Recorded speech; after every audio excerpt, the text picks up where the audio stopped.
Hi, and welcome to the introductory video for Unit 5 of EDAD 6845, School Community Relations. In Unit 5, we'll be looking specifically at community partnerships. This really sort of wraps up our 3-week unit here on looking at schools and the diverse communities they serve somewhat abstractly, and thinking about how those apply to our own school. Last week we looked at schools and parents as one of the primary stakeholders of our schools. And this week we're zooming out a little bit to look specifically at community partnerships. And here I mean by community partnerships specifically organization to organization relationships that you'll have with external entities or external individuals who are in certain political bodies or groups of authority that your school has to work with in collaboration.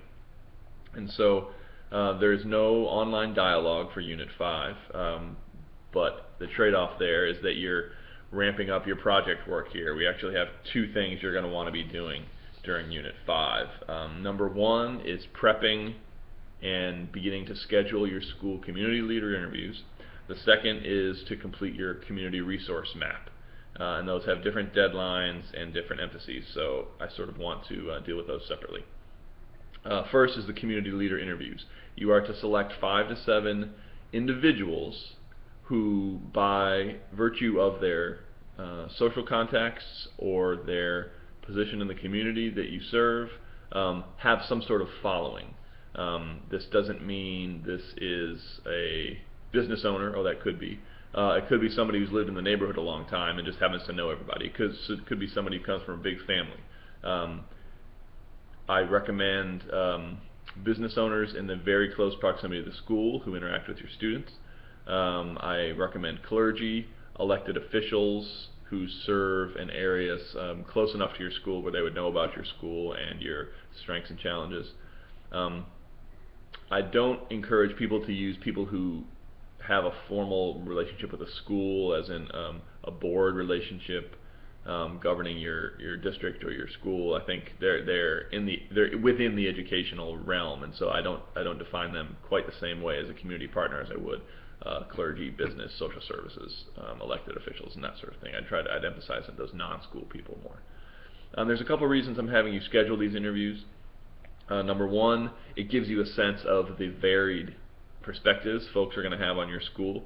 As educators, most of our talk about a school deals with parents who are intimately connected and staff who are intimately connected with the school. And so this allows you to get a broader sense of how your school is perceived in the external community, which ultimately, if you're going to be responsible for improving that school, you need to have a good sense of the political pulse of your community and be able to read that to make the correct moves when you're representing the school out in the community. Number 2, I just want you to have face time with these people. These people have a following for a reason. They're opinion influencers in your community, and I want them to know who you are. And so this is your time to call them up, send them an email, get in touch with them, and spend 20 or 30 minutes with them. The interviews can be done by telephone. Some of these are going to be busy people who may not have time to have you at their office or meet you at school. I like, particularly when you're meeting somebody for the first time, I think the interviews go a lot better if they're in person, so I would encourage everybody to schedule them in person first and only use phone as a backup. I don't want anybody to use electronic emailed interviews for this. I feel like that you get scripted answers through that way and a little bit less honesty, and you're not getting any face time with them at all, obviously. So phone or in person are really the only viable data collection techniques for the interviews. I want you to begin thinking about that this week. It's not going to be submitted until the end of the semester when you submit your final plan. But you're going to have these 5 to 7 community leaders, and you're going to look at the rubric at the end of your syllabus to look at the types of examples of people, and you can see the overview of this unit has a sampling of the types of people that might be there. When you turn this in, you're going to, at the end of the semester, you're going to submit a list of interview questions. That's probably just a page.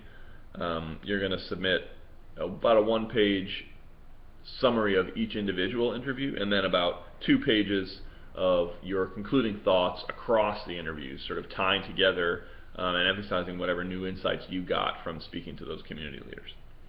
And that'll be due, as I said, at the end of the course when you submit your final project. That'll be one of the big data pieces that you'll use to make recommendations. And you ought to be noticing this pattern here where every time you're out in the world doing a data collection assignment, the parent surveys we dealt with recently, these are community leader interviews, you're doing this work with an eye towards how can I take what I learned in that data collection experience and build that into the plan. Where does what I'm hearing from the community leaders overlap with what the parents are saying or what my analysis of the current plan did?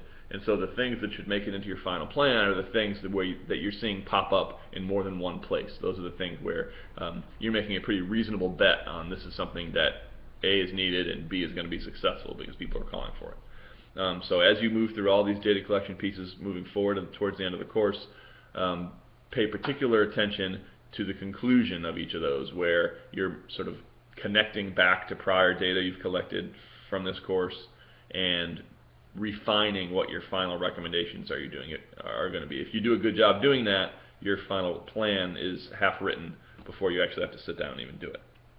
Alright, so that's the first topic for this week, community leader interviews. The second topic is your community resource map. This is going to look very similar to your current plan analysis, where I give you a worksheet. It's located in Moodle, and you can see it there. And you're going to be establishing a number of partnerships. The difference between the current plan analysis and the community resource map is that you're going to use both current real partnerships and potential partnerships. So you're going to include some things here that don't exactly exist yet, but you think have a good chance to benefit the school. For both real and potential partnerships, you're going to categorize them according to 3 typologies. That should sound familiar. This is the same process you use. The typologies are different here a little bit. One is from my article on low-risk feedback and from 2010, and that looks at community relationships on a 3-part typology sort of arranged according to their intensity. I conducted this study that informed this article right after Katrina, and so it should come as no surprise that a lot of the principals I spoke with had a lot of charitable relationships. They were replacing library books and furniture and everything in the school. So charitable relationships where an external entity is giving the school something is the first level. In my typology, the second level is technical support relationships, and those are relationships where there's educational expertise that the school needs, but it doesn't have itself. It needs to borrow from the outside. So perhaps someone coming in and doing special ed evals, someone coming in and supporting your teachers in their literacy practices or behavior management. So a lot of times these are contractual relationships where the school will bring in somebody who has expertise in something that they want to get better at. That's sort of the essence of a technical support relationship. But important there is that the school is paying for this fee, and at any point if they need to cancel that contract or they're not happy with the relationship, they can just cancel that. The money stops flowing and the relationship ends. That makes it somewhat different than the third level, which are feedback relationships, which are relationships with external entities that definitely need to have some educational capacity. But they entered into it on somewhat more of a equal footing in terms of power. The 2 groups have come together and committed to critiquing each other's performance. They have made a more long-term commitment that's going to extend beyond any single contract. And they need to trust that each other has some understanding of what the organization does and is willing to do and able to do, so that they can persist that relationship over time. I argue that not enough schools have these higher level feedback relationships, and we probably shouldn't have very many because they're very resource intensive and they take a lot to maintain. However, if we're going to get the most we can from our external relationships, to me it seems that schools ought to be trying to locate or establish one feedback relationship, which is a strong, trusting relationship with an external entity that has some educational capacity that can be a thought partner and a strategist while the school is planning improvement activities. The other typologies you're going to analyze your community relationships with are the Mavis and Sanders partnership purposes that we already used for our current plan analysis, and also the types of relationships from Mavis Sanders. So you're going to look in there, and there's 2 columns that have Sanders' name attached to them, and you'll complete that for each one. And by the end of this unit, you're going to submit just a summary of those relationships. No narrative, just the table. And I'll have that, and then that ought to play into your final analysis as it lines up with other data points that you're collecting. So one example that I gave in the overview for this week is if there's a church around the corner from your school that organizes volunteers that run after-school choir practices, under the organization type from Sanders, that's a faith-based organization, so the partner is a faith-based organization. The purpose here is student support, because they're supporting students in becoming a better choir and singing. And in terms of my typology, this would be a technical support relationship, most likely, because they have some skill capacity that the school doesn't necessarily have. And they can do that. Whether you have a choir director who can't stay after school, or you don't even have one at all, they're providing something that your school currently doesn't have. So that's a technical support relationship. In this case, a non-monetary one, most likely if it was a church. So I look forward to receiving the community resource map template completed from each of you via email at the end of the unit. And I won't actually see the result of your community leader interviews until the end of the semester, but you are to start setting those up, get your research questions pulled together. You see one of the assigned readings this week is from Kowalski, where he looks at interview questions. There's also a sample community leader interview write-up located on Moodle, so I invite you to take a look at that for good suggestions for types of people, things to ask, and then how that final write-up ought to look. I look forward to seeing you online, and looking ahead, we'll be looking at our media relations and marketing, and we'll be looking at crisis planning in the next 2 online dialogue units.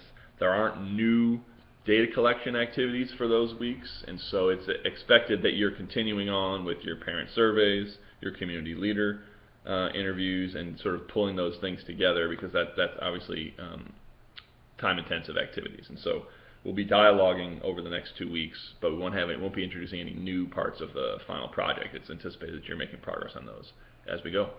Email me if you have any questions, and I look forward to seeing your work.